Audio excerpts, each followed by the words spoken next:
everybody. We got a traveler with us. A great morning. We've got Julian with us this morning because he decided that he did not want to be put down, and he wanted to be a part of the Nudelberg Daily Huddle this morning. You know what? I love his ability to just be what he wants to be. Oh, that he has plenty of opinions. He's got that drive.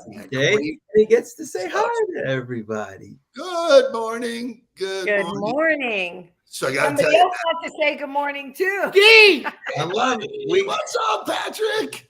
We've got all the family members here. All the family. Patrick, is it possible that you get better looking every time I see you?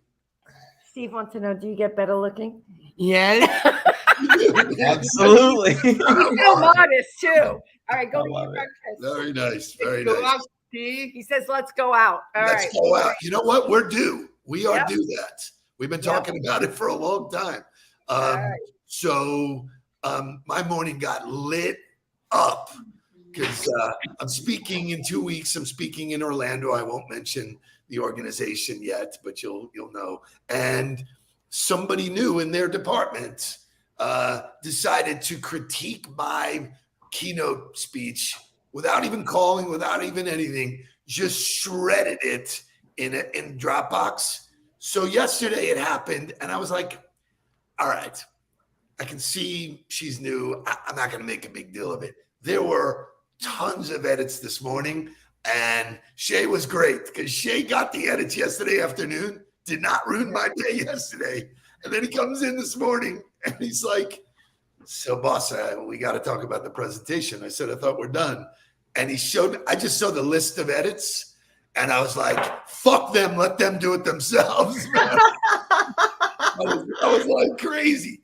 I called the CEO and she goes, just be you. I hired you. I want you. So anyway, so I'm all fired up and all good. That's funny. Yeah, crazy. You know, we always say, Steve, right? Some people are going to love us and some people are not going to love us. So. I mean, clearly somebody took all of the personality out of my presentation, and there would be no point in me giving that presentation because it would be boring, and this is not meant to be boring. Anyway, let's focus on better stuff. I do want to shout out our team. Mark, you are doing an amazing job of driving new initiatives, new energy.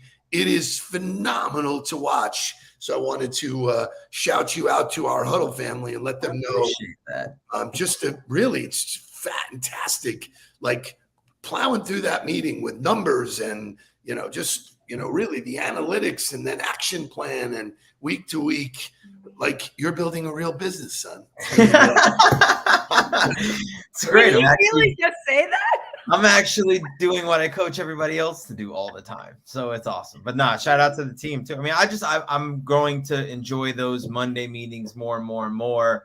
The more processes we get put into place, the more fun it really gets to be able to tinker and play and have some new ideas that we can just launch real fast and see what they do. And it's just great. So loving working with the team. And then we had a great happy hour yesterday. We got to go to YOLO at 4:00, which is always a great time, and got to spend some one-on-one time with Kim Sarney, which was, I think, long overdue for the two of you guys.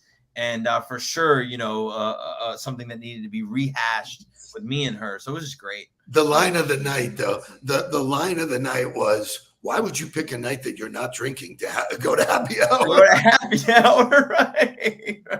I am in the middle of a juice cleanse, and I didn't want to blow it off because it was so hard to get our calendars right. So, still proving that you can have a good time without alcohol. So great stuff. Great Awesome. Monday. For anybody who's in the South Florida market, if you don't know Kim, first of all, I'd be shocked if you haven't met her or know her or run into her at some event somehow, some way.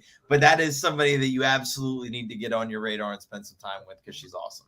So she will be in the hot seat on. Sorry, Lori. She will be in the hot seat on Friday, and she's a wonderful interview because we unpacked last night. She's only been here 2 years, and I don't know anyone else that has impacted the community broader and with more depth, and just incredible job that she's done. And this is true, good for everybody to hear, because I said it to her last night. the only way that happens is if you actually do what you say. Yep. You know, because people here, and she even said it's not an easy town to get into. It's very cliquey. There's no real downtown, but she has really done an amazing job. It was really fun. And Friday should be an amazing huddler in the hot seat. She's a Brooklyn girl. What do you expect? Yes. And should we give a shout out to Greg Goldstein because he won Thought Leader of the Year for the Chamber? Nice. Saw that email come through this morning. They're celebrating him at an event at the end of August. And congratulations, Greg. Well done. Well deserved. So we're honored to be invited. He prefaced his invite. He has a table. He wanted the three of us to go, which he's prefaced it by saying it will interrupt the huddle. So I will actually not do the huddle that day. It's August 10th. It's a Thursday. You and Jake will do the huddle. I'll do a live report from his love it. His event. So I will join him. But just great stuff. Great people. Love this huddle. But we have great conversation today. When Lori's in the house, is always chitter chatter and good stuff. So Shay, wake us up. Wake up, everybody. Get up, get up, get up, get up. Wake up. Come on, come on. Wake up, everybody. Teach a new way. Maybe then they'll listen what you have to say. Wake up, everybody. No more sleeping in bed. No more back to thinking. Time to thinking ahead. Come on.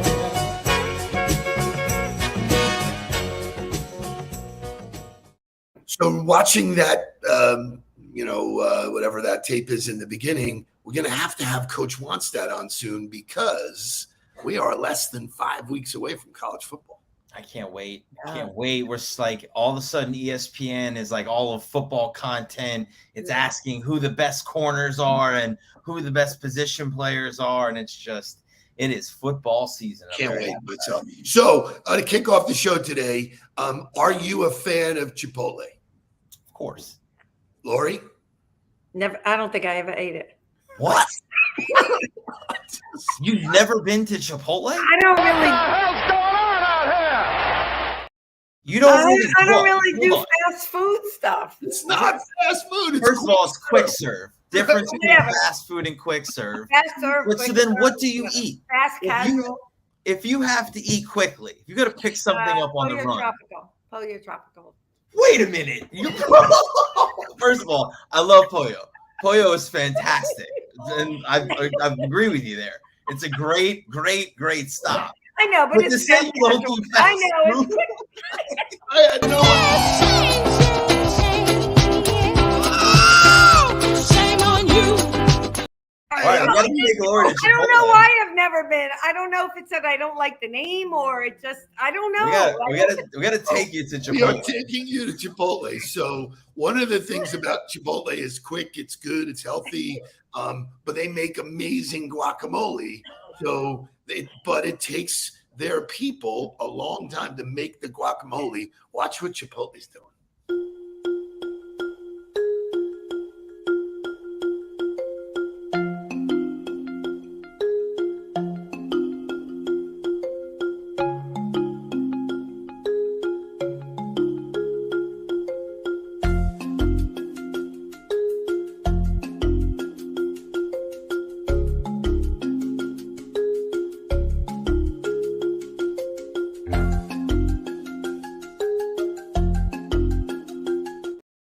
So, first of all, the guy who named that machine, the Autocado, Yeah.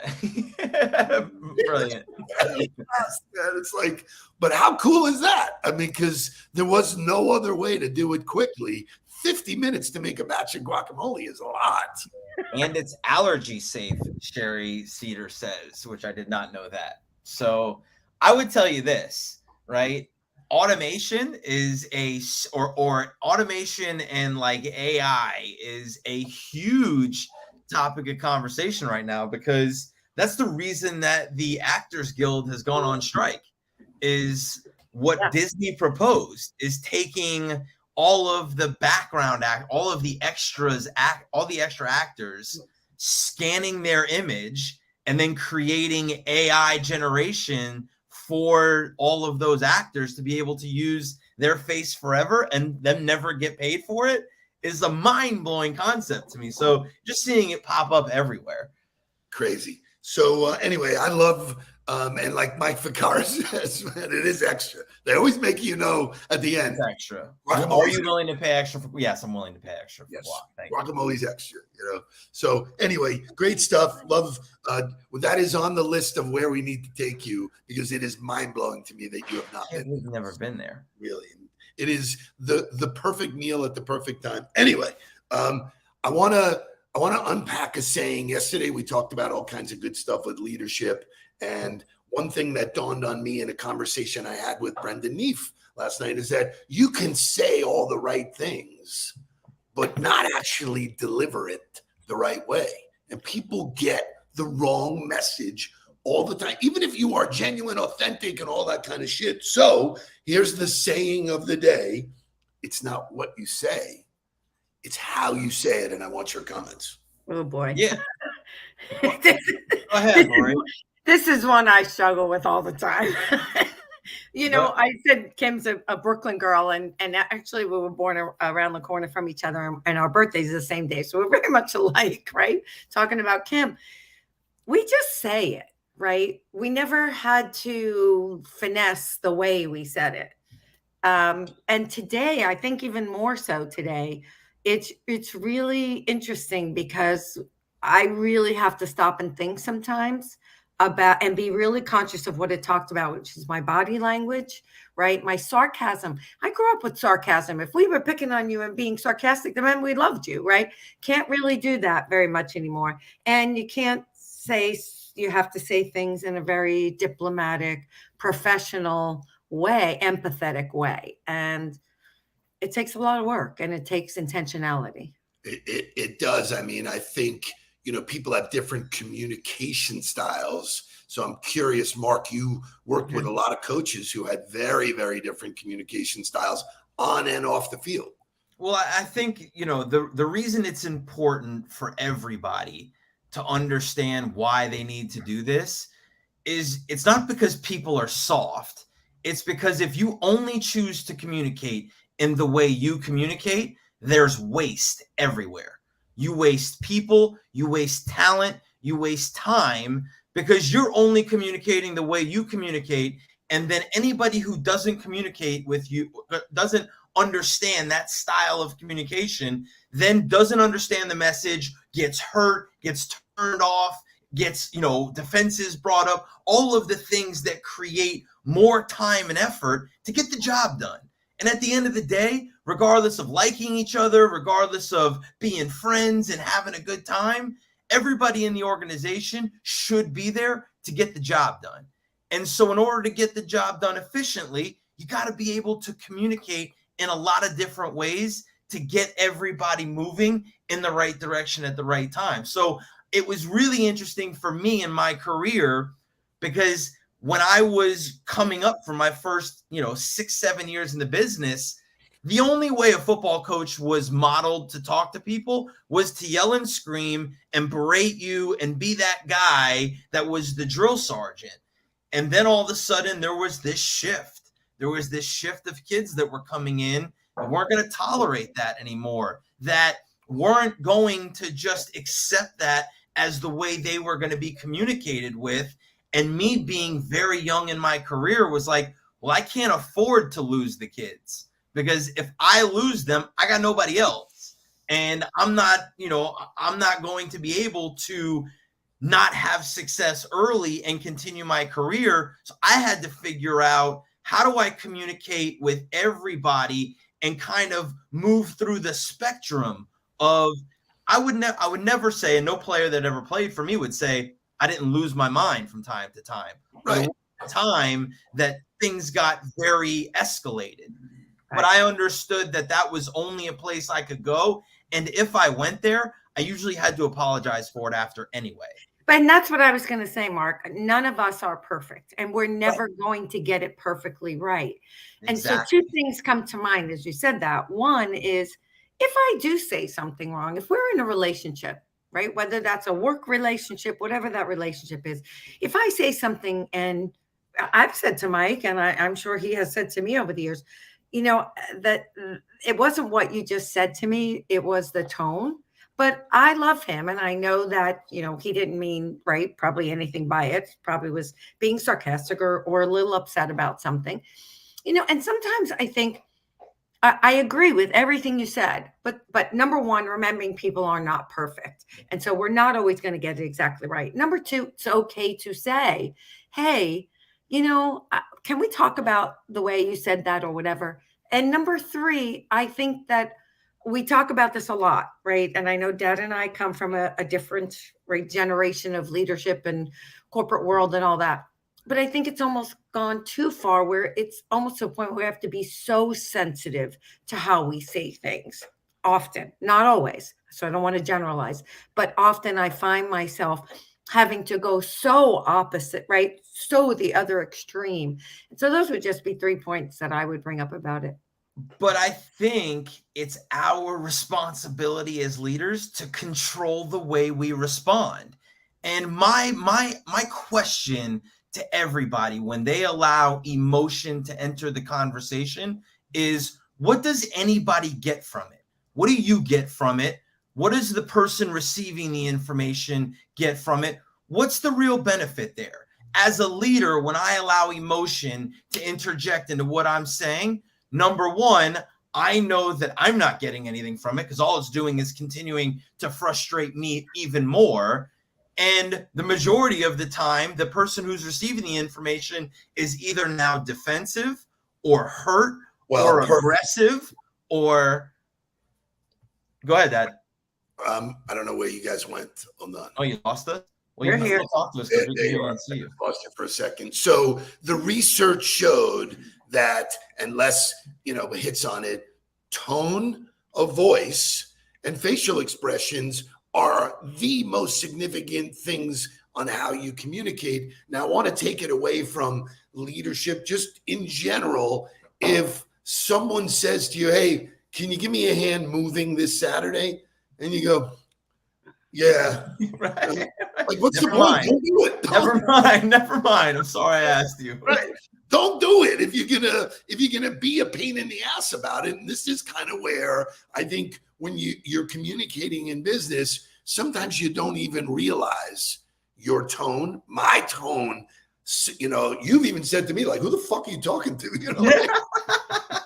And I'm like, that has always been my challenge because I'm loud to begin with. I'm very much in your face. That's my communication style. So you said, because we had this conversation the other day when we were driving up to RCC, you said, Dad, you're really intimidating. Yeah. I need to back off of that. Like, I need to know how I show up. Gotta be self-awareness. Gotta It be has to be self-aware. self-awareness. And that to me is like, Lori, you're talking about it like, I know that I grew up in a sarcastic environment. I know that I grew up around a lot of alpha males. I know that I grew up in that locker room, in quotes, kind of setting, which having self-awareness to know that then allows you the opportunity to navigate it.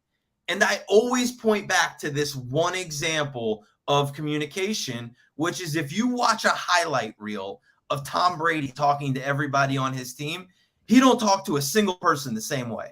No. Everybody, he is constantly morphing the way he communicates, the way he talks to them, so that he can align with the person that he's talking to, so that he can build some familiarity, some trust, some rapport with that. Now, is there a time that he gets on everybody and holds everybody accountable? And he gets in people's grill, man. Right. Of course. So, but he's earned that relationship capital. He's earned that leadership capital. He's earned the right to do that, which I think a lot of people skip over. A lot of people want to get to just being the disciplinarian, and they didn't invest any time with people to earn the right to get there. Thank you, Jeff Bishop. I really appreciate that. But I'm going to switch to Rich's comment because it's the same thing as like right now when someone asks you to pick them up at the airport. Uber. They're just Uber. Like what? Lori, Exactly correct. Lori, you're on mute. Oh, Lori, you're muted. We can't hear you. Sorry about that. So I have to jump on. Here we thought there was no way to mute you. There is no way to mute me ever. No, I'm only kidding. But so you're saying what you just said, I want to make sure I understand it, is that people can earn the right to use a different tone and to talk differently? You can earn the right to hold people accountable. You have to earn the right in order to be able to take the conversation to a place where people get uncomfortable. So here's my take on what you said is that if you know me and understand me, there is a time and a place for me to blow your doors off. You need that. You just need that. I don't know. Did you say that, Mark? I don't know that you need to blow the doors off of somebody, but here's what I know. People need to understand that there are different levels of people need to be held accountable. Right. And if a leader loses their temper, if a leader gets frustrated to the point that they do blow the doors off somebody, if you've earned some capital with that person, if you've invested in the relationship with that person, they're less likely to completely turn away from you when you do that, and you still offer yourself the opportunity to go, hey, so that's not the way I need to communicate that. Hold on. Let me check myself there. Because thinking, and Dad, you and I are going to completely disagree here. Thinking you're in the right for blowing the doors off somebody is self-fulfilling. That made you feel good that you grilled them. If that didn't do anything for them, because not everybody. Whoa. Okay. So I would say 90% of the people that work for me in the phone company would say, dude, you were the hardest prick I ever worked for, but you got me to a place I couldn't get to on my own. Sure. That was my style. I pushed and prodded, and I got people to be better than they thought they could do on their own, which was my style. It worked. Pushing people and challenging them and constantly asking people to do more and be better are not synonymous with blowing the doors off somebody. But here's the thing, Two different things. And I'm telling you this as someone who manages an organization of 40 full-time people. Yeah. When you do that, no matter what tone you use, no matter how nicely you try to say it, there are times, right? We talk about taking emotion out of this. Listen, nobody wants to hear that they didn't do something well or that they didn't meet a goal. So there's always going to be emotion in it. Okay. You can't remove it. But I have tried every which way to say things the way I thought, right? That person with a nice tone, being professional, respectful, not blowing the doors off, as Steve said, right? Sometimes it just doesn't matter because the person who is receiving it, right? No, people listen. They don't want to hear it. And they don't want to do it, so it doesn't matter. They don't want to be held accountable. So it doesn't matter, Lori. So it goes back to my original point of you blowing the doors off that person is a waste of everybody's time and emotion. I watched you coach and light people up. So 1,000%. Where are you coming from on this? I don't get it. So because what I'm telling you is that the 99% of the time that I did that, I had to then go up to them a couple plays later, put my arm around them and say, hey, my bad. I shouldn't have undressed you like that in front of everybody. Okay. But do you understand where my frustration level is? Okay. That's what I'm telling you. I've lived it. I've done it. I can tell you that it's a waste of time. It's an absolute waste of time. I could have addressed them. That's not the way we do that. That's not the way we're going to do it here. Get out, put somebody else in, and not made the scene that I made. And it would have accomplished the same exact thing because people are either going to or not going to. And the more I allowed my emotion to overtake a situation, the more waste was involved with it and the more work it created for myself. What resonated with me was you said it turns out to be self-fulfilling. I needed to do that. Right.